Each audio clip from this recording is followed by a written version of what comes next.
සුබ දවසක් ඔයාලට. ඉතින් මම අද වීඩියෝ එකෙන් ඔයාලත් එක්ක කතා කරන්න යන්නේ 2024 උසස් පෙළ විභාගයේ නාට්‍ය රංග කලාව මෙන්න මේ පේපර් එකේ පෙරදිග අපරදිග කියන මේ කොටස් දෙකේ දෙවෙනි කොටස. එතකොට මම තාම දැක්කේ නැහැ මේකේ කියන්නේ මාකට් ස්ට්‍රීම් එකක් ඉන්ටර්නෙට් එකට දාලා තියෙනවා. ඒ වගේම තමයි මට සමහර නගිල මල්ලිලා එහෙම පෞද්ගලිකව මැසේජ් දාලා මේ ප්‍රශ්න වලට උත්තර එහෙම අහලා තිබ්බා. ඒ හින්දා මම හිතුවා මේ විදිහට ඔයාලට මේකට උත්තර ගේන්න. ඉතින් මේක දැන් අපි ගත්තොත් පෙරදිග වලින් ප්‍රශ්න 6ක් තියෙනවා, අපරදිග වලින් අපිට ප්‍රශ්න 6ක් තියෙනවානේ. එතකොට දැන් මේක දැන් මෙහෙම පැහැදිලි කරගෙන යද්දී මම හිතුවා මේක වීඩියෝ ක්ලිප් 12ක් විදිහට ඔයාලට ගේන්න. එතකොට ඔයාලට පුළුවන් ඔයාලට 4 වෙනි ප්‍රශ්නේ, ඒ කියන්නේ පෙරදිගගේ 4 වෙනි ප්‍රශ්නේ ඕනනම් ඒක බලන්න පුළුවන්. ඔයාලට අර කැමති එක ඔයාලට කියන ඕන වෙලාවට ඔයාලට බලන්න පුළුවන්. ඒ වගේම තමයි ඒකේ විෂය කරුණුත් මම ටිකක් ගැඹුරින් මේකෙදි කතා කරන හින්දා ඔයාලට පුළුවන් ඒ කැමති විදිහට ඒක තෝරගෙන බලන්න. ඒ හින්දා මම ඒ විදිහට වීඩියෝ ක්ලිප් 12කින් මේ පේපර් එක ඔයාලත් එක්ක කතා කරනවා. හොඳයි, අපි මේ වීඩියෝ එකෙන් කතා කරන්නේ පෙරදිග පේපර් එකේ ඒ කොටසේ පළවෙනි ප්‍රශ්නේ. පළවෙනි ප්‍රශ්නේ රෝමිලකන් එකෙන් අහලා තියෙනවා. ශ්‍රී ලංකාවේ රඟ දැක්වුණු පැරණිතම නාටකම හා එහි නිෂ්පාදකයා නම් කරන්න. දැන් ඔයාලා ගාව පේපර් එක නැත්තම් මේක ලියා ගන්න. ඒක තමයි අහලා තියෙන්නේ. මොකද්ද? ශ්‍රී ලංකාවේ රඟ දැක්වුණු පැරණිතම නාටකම හා එහි නිෂ්පාදකයා නම් කරන්න. ඊට පස්සේ රෝමිලකන් දෙකෙන් අහලා තියෙනවා නාටකමේ රංග ශෛලිය විස්තර කරන්න. රෝමිලකන් 3 නාටකම අභාවයට යාමට තුඩු දුන් හේතු පැහැදිලි කරන්න. පේපර් එක නැත්තම් ඔයාලා මේක ලියා ගන්න. දැන් අපි මේකේ උත්තර ටික කතා කරගෙන යමු. දැන් නාටකම් වලින් තමයි මේ ප්‍රශ්නේ අපෙන් අහලා තියෙන්නේ. එතකොට දැන් නාටකම් කියලා කියන්නේ ගැමි නාටකයක්. අපි කතා කරනවා සොකරි, කෝලං, ඊට පස්සේ කතා කරන ගැමි නාටකේ තමයි නාටකම් කියලා කියන්නේ. එතකොට දැන් අර සොකරි කෝලං වලට වඩා නාටකම් වලට එද්දී මේක අපි අංග සම්පූර්ණ විවිධ ලක්ෂණ දැක්කා. ඒ හින්දාම මේකට කියනවා මේ අංග සම්පූර්ණ දෘශ්‍ය කාව්‍යයක් කියලා. නාටකම් වලට. ඉතින් මේ නාටකම් අපි කතා කරනවා නේද? තෙරුකුත්තු කියන මේ දකුණු ඉන්දීය වීදි නාටක අභ්‍යාසයෙන් තමයි මේක ප්‍රභවය ලැබලා තියෙන්නේ. ඒ වගේම තමයි මේක මුලින් යාපනය, ඒ වගේම තමයි මඩකලපුව කියන මේ ප්‍රදේශවල ඉන්න දෙමළ ජනතාව අතර ව්‍යාප්ත වෙලා ඊට පස්සේ කතෝලික ජනතාව අතර මේක ව්‍යාප්ත වෙලා ඊට පස්සේ දකුණට සංක්‍රමණය වුණාට පස්සේ මේකට සිංහල ආభాෂය, ඒ කියන්නේ අපේ රටේ ආభాෂයත් එක්ක මේක අපේ ගැමියන් අතරපත් වුණා කියලා කියනවා. ඉතින් ඔහොම කතා කරද්දී මේ අපි කතා කරනවා මේක ඊට පස්සේ ආව මුහුදු බඩ ප්‍රදේශවල ව්‍යාප්ත වුණා කියනවා. ඒ කියන්නේ ඔය කොළඹ, හලාවත, ඒ වගේම මාතර, වැලිගම, ඔන්න ඔය වගේ ප්‍රදේශවල.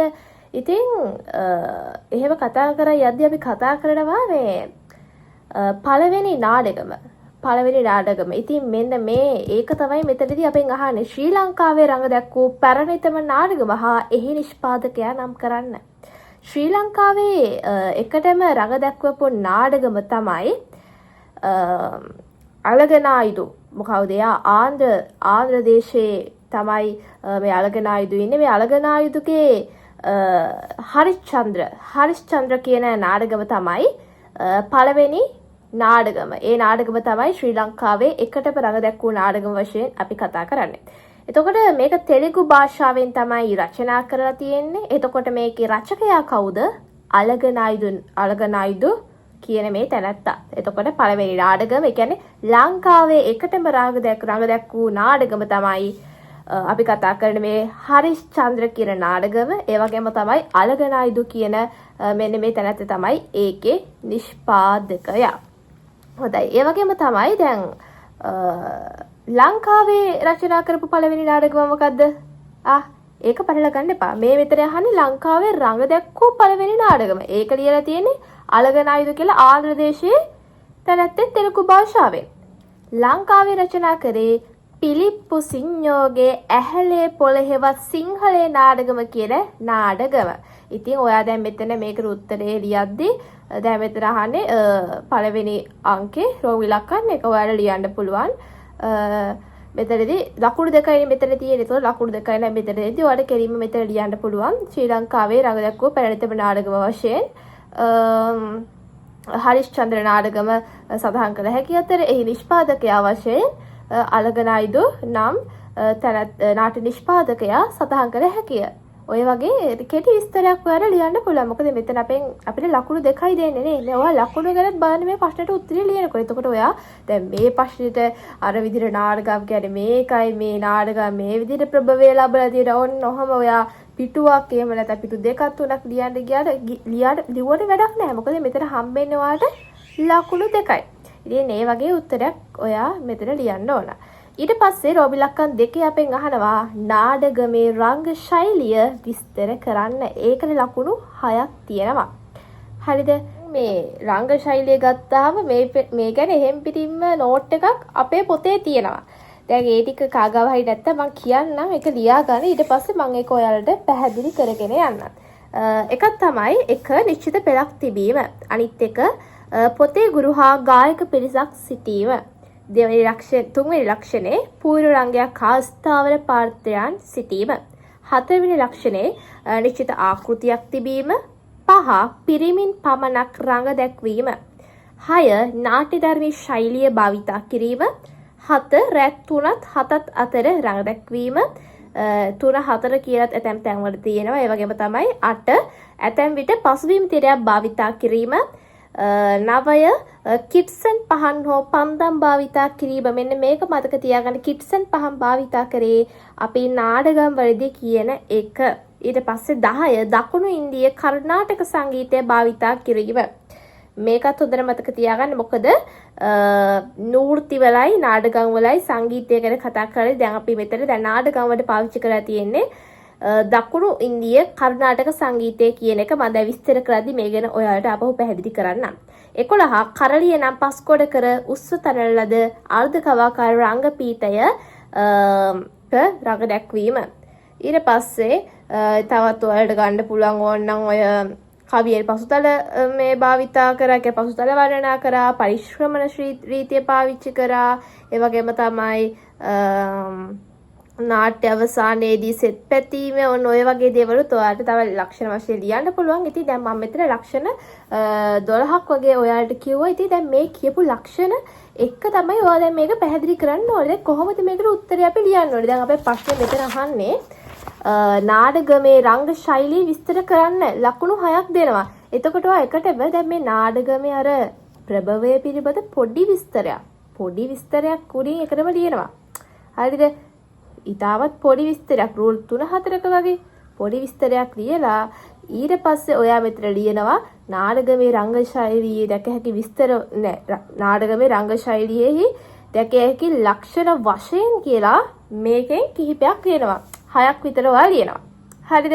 මේ දැන් කියපු රංග ශෛලියේ මේ ලක්ෂණ වලින් රංග ශෛලී ලක්ෂණ වලින් 6ක් විතර ලියනවා. ඊට පස්සේ ඒ 6 ඔයා වෙනම පැහැදිලි කරන් යනවා. ඒකයි ඔයා මේකෙදි කරන්න ඕනේ. නැතුව ඒ කියන්නේ අර දැන් ගොඩක් ළමයිට ඩ්‍රාමා වල ලකුණු අඩු වෙන්නේ එයාලා අර ලිව්වට ඒක පැහැදිලි කිරීමක් හරියට කරන්නේ. දැන් ලක්ෂණ ටික ලියනවා. එතන එකක් දෙකක් විතර පැහැදිලි කරනවා. දැන් සමහරව එකයි පැහැදිලි කරන්නේ. එතකොට එහෙම හම්බුනම ලකුණු හම්බෙන්නේ නැහැ. ඇත්තටම කිව්වොත් කියනවා මම ලිව්වා. මම මෙච්චර ගාණක් ලිව්වා. දැන් හිතමු දැන් මෙතන දැන් අපිට කියන නාටකයේ රංග ශෛලිය විස්තර කරන්න. දැන් ඔයා මෙහෙම රංග ශෛලිය ගැන ගොඩාක් ලියලා, ඒ කියන්නේ මේ ලක්ෂණ ගොඩක් ලියලා දැන් මෙතන මේ ඔයා දැන් මෙතනදී කරලිය නම් පස් ගොඩ කර උස්ස තනලද අර්ධ කවාකාර රංග භූමිය භාවිතා කිරීම ඕකම විතරක් ඔයා පිටු එකමාරක් විස්තර කරපුවාම ඒකට ලකුණු දෙන්නේ නැහැ. ඔයා මේ අර දැන් ඔයා තෝරගත්තු වේ එක ලක්ෂණ 6 ගැනම ඔයා විස්තර කරන්න ඕන. මොකද ඔයා අතන විස්තර කරලා තියෙන එක ලක්ෂණයක් විතරයි. හරිද? දැන් මේක ලකුණු 6ක ප්‍රශ්නයක්. ඔයා ඒක තේරුම් ගන්න. දැන් මම අර කියපු විදිහට ඔයා ලක්ෂණ 6ක් විතර ලියනවා. ඒ 6ක් විතර ලියලා ඒ කියන්නේ 6ක් විතර ලියලා ඒ 6ම ඔයා පැහැදිලි කරන්න. ඒ 6ම පැහැදිලි කරන්න. 6ම පැහැදිලි කරගන්න බැයි නේ ඔයා ලක්ෂණ 5ක් ඒ කියන්නේ 6ක් ලියලා 5ක් පැහැදිලි කරන්න. එතකොට තමයි ඔයාට ලකුණු හම්බෙන්නේ. ඉතින් මම කරේ ඒ විදිහට ඉතින් ඒ විදිහ තමයි මම ඔයාලට කියන්නේ මේ ඉතින් දැන් අපි බලමු කොහොමද මේක විස්තර කරන්න කියලා. දැන් එක ලක්ෂණයක් විදිහට අපි ගමු නිශ්චිත පෙළක් තිබීම. එතකොට දැන් මේකෙදී ඔයාලා ලියන්න පුළුවන්. දැන් අපි දන්නවා සොකරි කෝලම් වගේ මෙන්න මේ ගැමි නාටකවල අර විදිහට නිශ්චිත පෙළක් භාවිතය අපිට දැක ගන්න හම්බුනේ නැහැ. එතකොට දැන් මේ නාටකම් වල දැක ගන්න හැම සුවිශේෂී ලක්ෂණයක් තමයි මේ පෙළක් භාවිතා කිරීම කියන එක. එතකොට දැන් අපි දන්නවා ඔය පිලිප්පු සිඤ්ඤෝ මහතාගේ ඇහැලේ පොළේවත් සිංහලේ නාටකම, යුජින් නාටකම, බ්‍රම්පෝඩ් නාටකම, බැලසන්ත නාටකම මොන ඔය වගේ නාටකම් වල මෙන්න මේ විදිහට පෙළ භාවිතා කරලා දෙන මෙන්න මේක ඔයාට දැන් මේක විස්තර කරද්දී ලියන්න පුළුවන්. ඊට පස්සේ අනිත් එක පොතේ ගුරු හා ගායක පිරිසක් සිටීම. එතකොට දැන් ඔයා දැන් මේ විදිහට විස්තර කරද්දිත් අර විස්තර කරන්න පුළුවන්. ඒව ටිකක් තෝරගෙන විස්තර කරන්න. දැන් මේ වගේ සාමාන්‍යයෙන් අඩුයි විස්තර කරන්න තියෙනවා. ඒ කියන්නේ දැන් ඔයාලගේ සිලබස් එකට අනුව ඔයාලට දැනුම අඩුයි මේ වගේ ඒ කියන්නේ දෙයක් આવොත් විස්තර කරන්න. මොකද මේ දැන් ඔයා ගැඹුරටම අධ්‍යයනය කරොත් ඒ කියන්නේ නාටකම් කිහිපයක් ගැන ඔයාට දැනුමක් තිබ්බොත් ඔයාට මේ වගේ දෙයක් විස්තර කරන්න පුළුවන්. නැත්තම් අර ඔයාට මේක විස්තර කරන්න අමාරුයි. දැන් පොතේ ගුරු හා ගායක පිරිසක් සිටීම. එතකොට දැන් මේක නාට්‍ය ධර්මී දැන් අපි කලින් අපි ඊට පස්සේ කතා කරා මේ නාට්‍ය ධර්මී ශෛලිය භාවිතා කිරීම. ඔන්න ඒ ලක්ෂණ ලියුවොත් ඔයාලට පුළුවන් ලියන්න පොතේ ගුරු හා ගායක පිරිසක් මෙහිදී භාවිතා කරලා අපිට දැක ගන්න පුළුවන් වෙනවා. ඒ වගේ තමයි අර පසුබිම් ගත්තාම මේක පසුබිම් වචනයෙන් මවනවා. ඊට පස්සේ පරිශ්‍රම රීතිය භාවිතා කරනවා. ඊට පස්සේ දැන් ඔයාලා දැන් මෙතනදී නාට්‍ය දැන් නාටකම් නාට්‍ය ගීත නේද? නාටකම් ගීත ඔයාලා මෙතනදී ලියන්න පුළුවන්. දැන් අපි ගමු දැන් ඔය බහුබූත කොළමාවගේ වගේ ගත්තොත් දැන් මෙයාගේ තියෙනවා ඔමරි කරම බස් දෙන්න. දැන් ඔමරි කරම බස් දෙන්න දානිම් රජ කුමරියෝ නත කුල් මත්තන මෙන් ඔන්න ඔය වගේ. ඊට පස්සේ තව තියෙනවා ගම්බීර තෙදති කොස්තන් තිරුපුරේ කොස්තන් මේක මට මතක විදිහට ඇවිල්ලා බැලසන්ත නාටකමේ මෙන්න මේක. ඊට පස්සේ තව ඔය තියෙනවා දැන් රිත්තල කාලකෝලෙ කියන මේ නාටකමේ එහෙමනේ රාතාදර සිරියා පාරදන රූපෙට වටිනා නිමල කොමල තරුණී. දැන් ඔන්න ඔය වගේ ඒවා ගැන එතකොට ඔයාට දැන් මේ විස්තර කිරීමේදී ලියන්න පුළුවන් නේද? එතකොට දැන් ඒ වගේම තමයි දැන් මේකදී දැන් මේ පූර්ව රංගයක් හා ස්ථාවර පාත්‍රයක් සිටීම. දැන් මේක ගත්තත් මේකත් ඔයාලට හොඳට විස්තර කරන්න පුළුවන් නේ. දැන් මොනවාද ස්ථාවර පාත්‍රයන් කිව්වම දැන් මෙතනදී අපි කතා කරනවා දැන් මේ බෙරකරුවෝ ඊට පස්සේ අපි කතා කරලා මේ බහුබූත කෝලම ඊට පස්සේ අපි සෙල්ලම් ළමව කතා කරනවා ඊට පස්සේ තව ගණකාදී කාර්යවරුන් ඊට පස්සේ ලියන්න ඔන්න ඔය වගේ තවත් අවශේෂ චරිත අපි කතා කරනවා. දැන් මේ ගැන විස්තර කරද්දී මේ වගේ දේවල් ඔයාට ලියන්න පුළුවන්. එතකොට දැන් පොතේ ගුරු ගැන මෙතනදී ඒ කියන්නේ දැන් මෙතන අපි දන්නවා දැන් පූර්ව රංගය ආරම්භ වෙයි. දැන් ගත්තොත් පොතේ ගුරුගේ මේ තියෙන ප්‍රාරම්භක ගීතය. එතකොට දැන් ප්‍රාරම්භක ගීතවල දැන් නිදසුන් විදිහට දැන් ඔයාට දැන් මම කියන මේ ගැමි නාටකයේ සිංහල ගැමි ඒ කියන්නේ අපේ ඉදිරිපිට සරච්චන්ද්‍ර මහතාගේ මේ ගැමි නාටකයේ ඔයාලා හොයාගත්තොත් කියවන්න මේක 148 වෙනි පිටුව. දැන් මේක එහෙම තියෙනවා. දැන් මේ ඇහැලේ පොළ නාටකයේ ප්‍රාරම්භක නමස්කාරයට අයත් ඔන්නෝම කියලා තියෙනවා. ඒකෙන් අර මුල් පද දෙකක් ඔයාට උද්දෘත විදිහට උපුටලා එන්නේ ඒවා ලියන්න පුළුවන්. මේ තියෙන ගණ තිමිර මුළු ලොවේ ජල වෙනස් කර සප්ත මහා සාගරයෙන් වියලි කර නුඹ දෙරණ තල පූර්ව දිග සක්වලා රම්බයෙන්. ඔන්න ඔය විදිහට ඔයාට දැන් මේක විස්තර කරද්දී ලියන්න පුළුවන්. ඒ වගේම තමයි පිරිමින් පමණක් රඟ දැක්වීම කියන එක. එතකොට දැන් ඔයාට කියන්නේ ඔයා සොක්කරි කෝලම් වගේ මේ ගැමි නාටකවලත් පිරිමින් පමණයි ළඟ දැක්කුවේ. ඒ වගේම තමයි මේ දැන් මේ නාටකම් වලට වෙදී තේ ලක්ෂණය එහෙම් පිරීම පැවතුන. එතකොට මෙන්න මේ ලක්ෂණය ඔයාට ලියන්න පුළුවන්. ඒ වගේම තමයි අපි කතා කරන මේ කරලිය කියන නේද? මේක රඟ දැක්වපු මේ රංග පීඨය ගැන ඔයාලට කතා කරන්න පුළුවන්. මේක ගැන විස්තර කරන්න පුළුවන්. මේකල ලියද්දී මේක වෙනම ඕනනම් අපිට පාඩමක් උනත් කර හැකි. මේ නාටකම් ගැන කතා කරනවා නම් හරිම ලේසි ප්‍රශ්නයක් තමයි. ඉතින් මේ විදිහට ඔයා කරන්න ඕනේ එකටම පොඩි හැඳින්වීමක් කරනවා. ඒ කියන්නේ නාටකවල ප්‍රභවය ගැන පොඩි හැඳින්වීමක් කරලා ඊට පස්සේ ලක්ෂණ 6ක් විතර ලියලා මේ 5ක් විතර නැත්නම් 6ක්ම නම් ගොඩක් හොඳයි. මේ ගැන ඔයා විස්තර කරගෙන යන්න ඕන. ඉතින් එහෙම කරලා යතෝක්ත කරුණු වලින් ගමේ වන්නේ නාටකම් රංග ශෛලියේ ලක්ෂණ වේ කියලා ඔය විදිහට ඔයාලට මේ ප්‍රශ්නේ අවසන් කරන්න පුළුවන්. ඉතින් මේ විදිහට හරිම ලේසියෙන් ලකුණු 6ක් ගන්න පුළුවන් ප්‍රශ්නයක් තමයි මේක. ඊට පස්සේ ප්‍රශ්නේ තියෙනවා ඒ කියන්නේ රෝම ඉලක්ක 3. මේකේ තියෙනවා නාටකම් අභාවයට යාමට තුඩු දුන් හේතු පැහැදිලි කරන්න. මේකත් අපේ නෝට් එකේ එහෙම පිටින්ම තියෙන ප්‍රශ්නයක්. දැන් අපි මේ ගැන කතා කරමු. මේ ප්‍රශ්නේදී අපිට ලකුණු 7ක් හම්බෙනවා. එතකොට දැන් මේකෙදි ඔයාට ලියන්න පුළුවන් නාටකම් කලාව දේශීය වශයෙන් ව්‍යාප්ත වී අවසානයේ අභාවයට පත්වීමට මූලික වශයෙන්ම කරුණු දෙකක් හේතු විය. ඒ කියන්නේ දැන් අපි දන්නවා දැන් මේ නාටකම් කලාවේ තිබ්බ ඇතම් ලක්ෂණ ඒ වගේම තමයි මේ නෘත්‍ය කලාවේ මේ නෘත්‍ය කලාව එනවා. ඉතින් මෙන්න මේ දෙක තමයි මූලික වශයෙන්ම නාටකම් කලාව පිරිහෙන්න බලපාපු හේතු. ඉතින් මේ දෙක ඔයාලට විස්තර කරන්න පුළුවන්. මෙතනදී අහන්නේ නාටකම අභාවයට යාමට තුඩු දුන් හේතු පැහැදිලි කරන්න කියලානේ. එතකොට දැන් මෙතනදිත් ඔයා කරුණු 6ක් විතර ලියලා මේ 6 විස්තර කරගෙන යනවා. දැන් ගත්තොත් දැන් අපිට කියන්න පුළුවන් නාටකම් පොළ වටා විවිධ දුෂ්චරිත වර්ධනය වීම ඒ වගේම තමයි ඒකාකාරී රාගතාල මිශ්‍රිත ගායන හා සංගීතයක් තිබෙනවා. ඒ වගේම තමයි මේ වගේ රංග කාලය දීර්ඝයි. එතකොට කියන්නේ දැන් මේ සමාජය ගත්තොත් මේ සමාජයේ දැන් එන්න මේ මිනිස්සු කාර්ය බහුල වෙනවත් එක්ක අර වගේ වෙලාවක් වෙන් කරගෙන මේ නාටකම් බලන්න යන්න වෙලාවක් එයාලට තිබෙන්නේ නැහැ. ඉතින් ඒ හින්දා මේ නාටකම් අභාවයට යනවා. ඒ වගේම තමයි මේ ක්‍රමක්‍රමේ දුර්වලතාවයටපත් රංගනයන් මේකෙන් බලන්න ඇති වෙනවා. ඒ වගේම තමයි මේ ආකෘතියේ අන්තර්ගතයේ පිරිහීම මේ නාටකම් කලාවේ සිද්ධ වෙනවා. ඒ වගේම තමයි මේ නාට්‍ය සම්ප්‍රදායේ ආගමනත් එක්ක ඒක මේ ජනතාව වැළඳ ගන්න ඔන්න ඔය විදිහට ඔයාලා ලක්ෂණ 6ක් විතර ලියලා මෙන්න මේක පැහැදිලි කරගෙන යන්න පුළුවන්. හරිද? දැන් අපි ගමු දැන් රාත්‍රී කිහිපයක් එක දිගට රංගගත කිරීම කියන මෙන්න මේ එක. දැන් මේක ගත්තාම අපි දන්නවා නාටකම් ගත්තාම එක දිගට දවස් 3-4 වගේ මේක කියන්නේ ලොකු වෙලාවක් මේක ප්‍රදර්ශනය කරනවා. එතකොට දැන් මෙන්න මේ සමය වෙනකොට මේ ලංකාව ස්වයංපෝෂිත ආර්ථිකය මුළුමනින්ම වෙනස් වෙලා තිබ්බේ.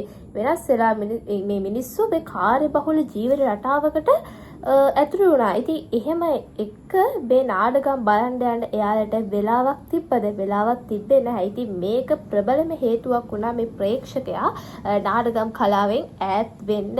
ඒ වගේම තමයි මේ ක්‍රිස්තියානි ධර්මයේ ප්‍රචාරක ලක්ෂණ අන්තර්ගත වීම හින්දා බෞද්ධ ආගමිකයන් මොකද කරේ? මේ නාටකම නොසලකා හැරියා. මේකත් ලොකු ගැටලුවක් වුණා මේ නාටකම් අභාවයට යන්න. දැන් ගත්තොත් නාටකම් මුල් කාලයේදී ක්‍රිස්තියානි ධර්මයේ සඳහා ප්‍රචාරයට යොදාගත්තා කියලා කියනවා. දැන් ඔය ගත්තොත් රජතුන් කට්ටුව වගේ නාටකම් ගත්තොත් මේවට උදාහරණ දෙන්න පුළුවන්. ඉතින් ඒත් එක්ක මොකද වුනේ? දැන් මෙතනදී වෙන්නේ අර කතෝලික ආගම ප්‍රචාරණය කිරීමක් හින්දා බෞද්ධ ජනතාව මේක නොසලකා හැරීමක්. ඒ වගේ තමයි මේවා ඒ කියන්නේ කතෝලික දේවල් තමයි මේකේ ප්‍රදර්ශනය කරන්නේ. ඒ හින්දා යාලේව දේවල් බලන්න යන්නේ නැති තත්ත්වයටපත් වුණා. ඒ වගේම තමයි ලොකුම ගැටලුවක් මේ නාටකවල දුරාචාරය දුෂ්චරිත වගේ කියන්නේ මේ දේවල් ව්‍යාප්ත වුණා. නාටකෙම හින්දා මේ දුරාචාරය කියන්නේ ව්‍යාප්ත වුණා සමාජයේ. දැන් උනත් අපි කියන්නේ මොන නාටකමක්ද ඔය? එකමක් හරි ඕන නැති දෙයක් කරලා නම් අපි කියන්නේ මොන නාටකමක්ද? අපිට දැන් ඒ කියද්දි හිතෙනවා දැන් ඒ කියන්නේ ඒ වගේ වචනයක් මේකට ඇවිත් තියෙන්නේ අන්න අර වගේ හේතුවක් හින්දා කියලා අපිට ටිකක් හිතන්න පුළුවන්. එතකොට දැන් මේ විදිහට අර දුරාචාරයේ මේ නාටකම් පොළවල් ආශ්‍රිත සිද්ධ වෙද්දී මේ නාටකම් පිරිහෙන්න මේක ලොකු කියන්නේ මේක ගත්තොත් ප්‍රධාන වශයෙන් මේක බලපෑම. ඒ වගේම තමයි මේ මධ්‍යම ප්‍රාන්තිකයන්ගේ රුචිකත්වයට මේ නාටකම් ගැලපුණේ නැහැ කියන්නේ. දැන් ගත්තොත් දැන් මේ ධනපති ඒ වගේම තමයි මධ්‍යම ප්‍රාන්තික කියලා අපි කොටස් දෙකක් කතා කරනවානේ. එතකොට මේ සමාජ කොටස් දෙකේදී මධ්‍යම ප්‍රාන්තිකයන්ගේ ගත්තොත් මේ එයාලා මේ ආසයි මේ නැටුම් ගැයුම් වලට ආසයි මේ විහිළු කතා අද්භූත ඔය වගේ දේවල් වලට අපි ආසයිනේ. ඉතින් ඒ දේවල් නැතුව අර මේ මොනවාද ඒ දේවල් නැතුව ඉතින් ඒ අපේක්ෂාවන් දැන් මේ නාටකමෙන් හම්බුනේ නැති හින්දා එයාලා මොකද කරේ මේ නාටකමෙන් ඈත් වුණා. ඒ වගේම තමයි මේ සංගීත භාණ්ඩ අඩුකම දැන් මේකේ තිබ්බේ මේ අපි කතා කරා නාටකම් වල තිබ්බේ දකුණු ඉන්දිය කර්ණාටක සංගීතය නාටකම් වල තිබ්බේ. හැබැයි නූර්තියේදී නූර්තිවල තිබ්බේ උතුරු ඉන්දියානු හින්දුස්තානි රාග තාල. ඉතින් මේ අනුව නිර්මාණය කරද්දී දැන් අර ඒ දැන් මේ ලාංකේය ජනතාවට අර උතුරු ඉන්දියානු හින්දුස්තානි රාග තාල එයාලා ඒවට ආසු වුණා. අර දැන් මේකේ පාවිච්චි කරේ මොනවද? මෙතන ඒ නාටකම් වල පාවිච්චි කරේ දකුණු ඉන්දියා කර්ණාටක සංගීතය කටෝල් සංගීතයක් මේකට පාවිච්චි කරා. එතකොට දැන් මේකත් එක හේතුවක් වුණා මේ ජනතාව නාටකම් වලින් ඈත් වෙන්න. එතකොට දැන් මේ සංගීතය සඳහා කියන්නේ මේ මද්දලය ඒ වගේ තමයි තවත් කියන්නේ ඉතාමත් කුඩා සංගීත භාණ්ඩ ප්‍රමාණයක් තමයි මේ නාටකම් වල තිබේ. හින්දා දැන් මේ නාටකම් සංගීතය එච්චරම ආස්වාදජනක නැහැ. ඒ හින්දා මිනිස්සු මේ නාටකම් වලින් ඈත් වුණා. ඉතින් ඔය විදිහට ඔයාලා ලියන්න පුළුවන් මෙන්න මේ නාටකම් කලාවේ අභාවය ගැන ඔයාලා ලියන්න පුළුවන්. එතකොට දැන් මෙතන දැන් එදිරිවීර සරච්චන්ද්‍රයන් මහාචාර්ය එදිරිවීර සරච්චන්ද්‍රයන් සිංහල ගැමි නාටකයේ එතුමාට සඳහන් කරනවා ලස්සන වැකියක් එතුමා සඳහන් කරනවා මරණ මංචකයට අවතීන වී තිබූ නාටකම් කලාව මිනි පෙට්ටියට බහ අවසන් ඇනේ ගසර ලද්දේ ඔන්න ඔය විදිහට ලස්සන විදිහට මේ එතුමා මේ නාටකම් කලාවේ පිරිහීම ගැන අභාවය ගැන එතුමා සඳහන් කරනවා. ඉතින් මෙන්න මේ කරුණුත් එක්ක ඔයාට මේ නාටකම් කලාවේ අභාවය ගැන හොඳ විස්තරයක් හොඳ උත්තරයක් කියන්නේ මේ ලකුණු 7ම ඔයාලා ලබා ගන්න හොඳ උත්තරයක් මේකට ලියන්න පුළුවන්. හොඳයි. ඉතින් අපි දැන් මේකෙදි කතා කරේ 2024 A level උසස් පෙළ නාට්‍ය හරඟ කලාව ප්‍රශ්න පත්‍රයේ පෙරදිග කොටසේ කියන්නේ ඒ පෙරදිග කොටසේ ඒ කොටසේ පළවෙනි ප්‍රශ්නය. අපි ඊළඟ වීඩියෝ එකෙන් මේකේ දෙවෙනි ප්‍රශ්නය කතා කරමු.